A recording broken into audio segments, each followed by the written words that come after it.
what's happening? I've been requested to do this video. In fact, I've got a couple of people who have a Kodak SP360 and they want to know how to upload, edit their videos, and some are actually having trouble getting YouTube to understand that they are in fact 360 videos.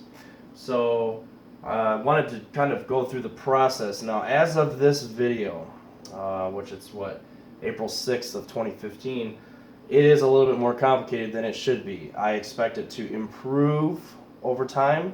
So as of this video, it's pretty complicated, but once you've got it figured out, then you're good to go. So anyway, here's the SP360, and I don't even need to take the cover off, but basically it's got a micro USB port, and you just plug it in.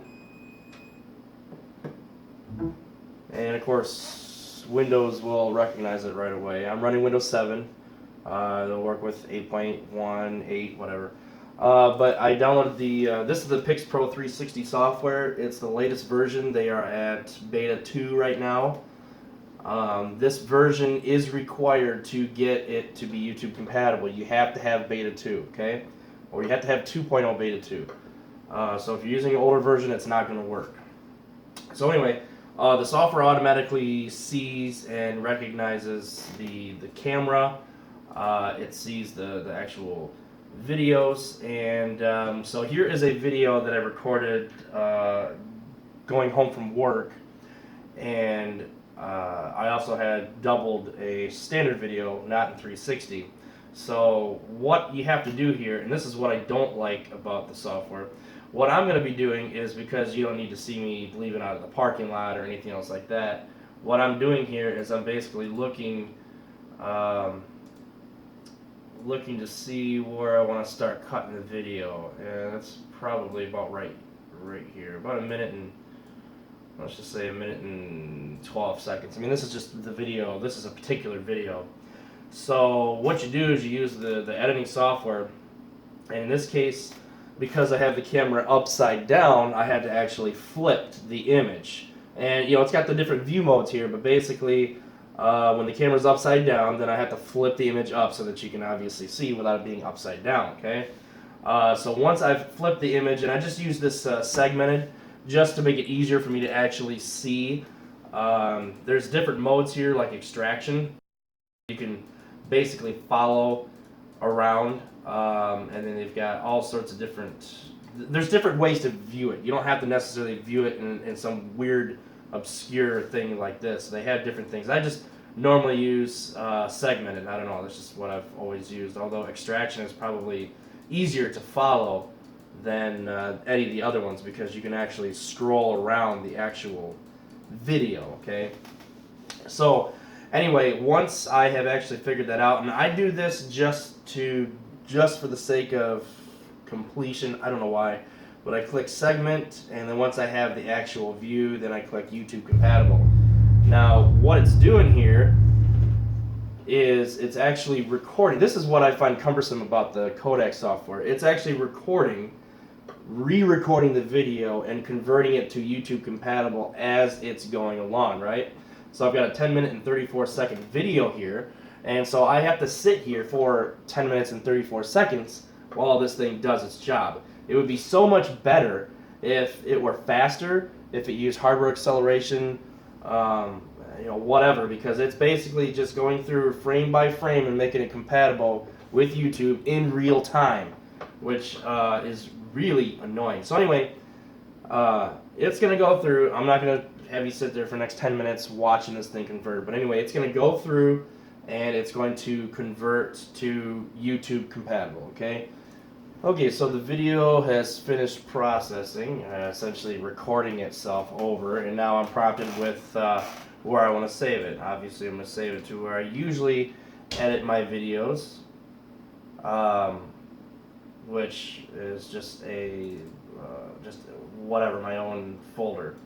And now, once again, it's going to go frame by frame, this time just slightly faster, but it's going to go frame by frame, and it's going to save the video to disk. This is one of the most annoying processes. I don't know how to explain it. I mean, what would be nice is if I could take the video straight from the camera, edit it with my video software as normal, upload it to YouTube after the meta tags have been inserted, and then be done with it. But this is the most ridiculous, I don't know.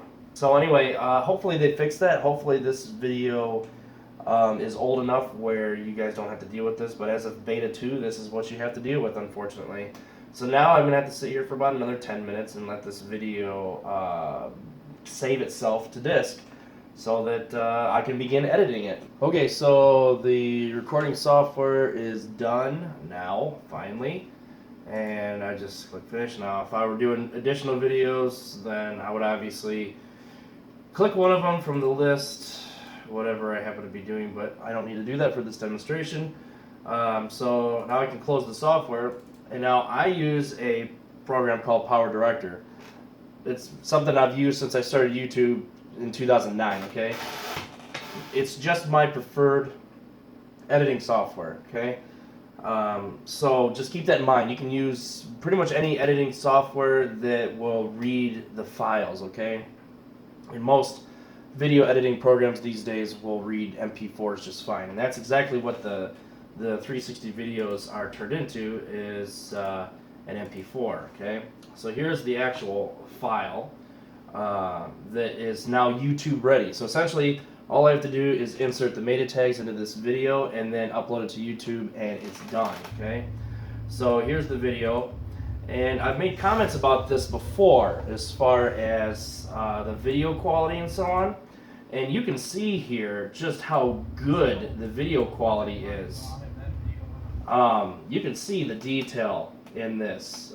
You can see the color in my skin, the color in the trees, the deep blacks. You can see just how much detail it is, and I've complained that as soon as YouTube gets a hold of it, it's just grainy and washed out. It's pixelated. It just looks like you recorded it from a potato. I mean, it's really bad. So I'm hoping that YouTube does increase the rendering quality or the post-processing quality that they throw at it, because it's just a joke right now. So anyway, here's the actual video. My video editing software has absolutely no problem reading it. And now I can just go and start editing it the way that I want to. Basically just adding my intro, just, you know, doing my standard kind of just video editing. You know, I know that I'm about to talk here, so I'll cut some of that out so you guys don't have to watch that, and then I will add my transition effects, which is nothing more than a fade. I fade in from one to the other, so now you've got me talking. I've already watched the video in the non-360 version, so I know I don't do anything stupid like pick my nose or fart or anything else like that. So I've verified that everything's good, so I can basically go all the way to the end of the actual video. Waiting for that. We'll cut the rest of that off. We will add my ending in 360, which there's nothing different between the 360 ending and the standard ending other than I just processed it in the same resolution as the actual video itself. Which the resolution of the video, when it's been processed, is 1920 by 960. It's kind of strange, but that's what's required. So now it's ready for actually production. Now a couple of tricks here. Now this may just be Power Director, this may be the codecs that I'm using, this may be my computer, I don't know what it is. Doesn't really matter. But I was having a lot of issues with with MP4s in using hardware video encoder, which is basically NVIDIA's way of speeding up your encoding. So I started using a software video encoder, and I used my custom resolution, which is 1920 by 960, which matches what YouTube basically allows. And once that is done, then I basically check the software video encoding, and that's it, processing the video. So once the video has been processed though, which I'll get to that here in a second, I have to insert the meta tags.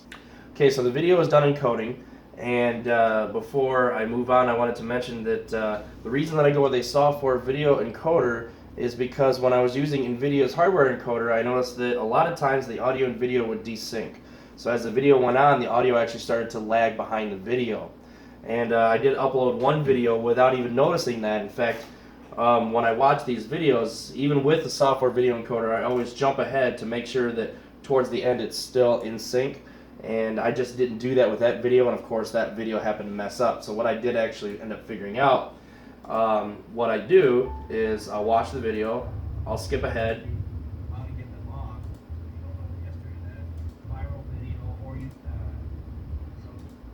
So yeah, basically I just go ahead and I verify that all the way to the end of the video, the audio and video are in sync.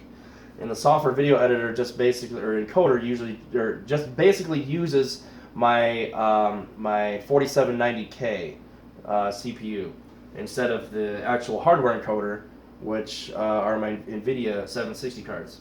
So it is slower, unfortunately, but that's just, for now, that's just the way it is. Whether the NVIDIA comes up with an update, whether PowerDirector comes up with an update, I don't know, it doesn't matter.